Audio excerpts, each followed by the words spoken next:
Dans ce camping, en haute saison, 60% de la clientèle est britannique. Et ce jeudi 23 juin est un jour historique. Évidemment, les Anglais présents sur place n'iront pas voter, mais beaucoup l'ont fait par procuration.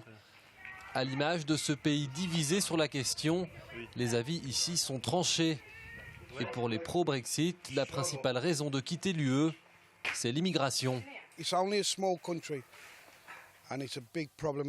Ce n'est qu'un petit pays et c'est un gros problème en Angleterre.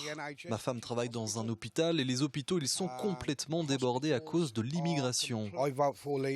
J'ai voté pour qu'on sorte, c'est le seul moyen pour contrôler nos frontières.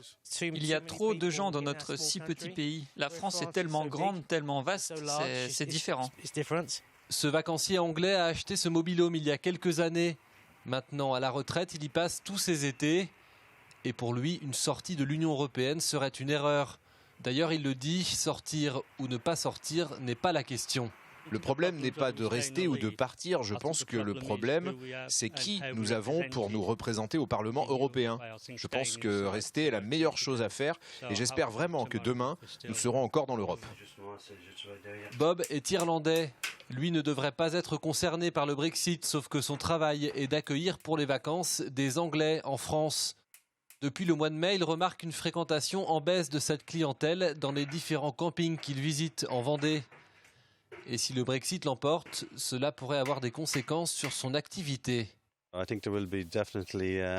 pense qu'il y aura très certainement moins de fréquentation l'année prochaine si les Anglais décident de quitter l'Union européenne. C'est pas bon pour les affaires, c'est évident. Le gérant de ce camping, lui, n'est pour le moment pas inquiet. Sa clientèle britannique est bien là cette année, mais lui aussi craint une baisse de la fréquentation à l'avenir, si sortie il y a. Pour nous, la plus grosse crainte, c'est que la livre perde de sa valeur.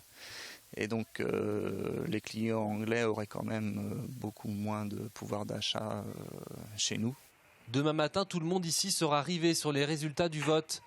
Un vote qui suspend un peu le temps, même ici en Vendée.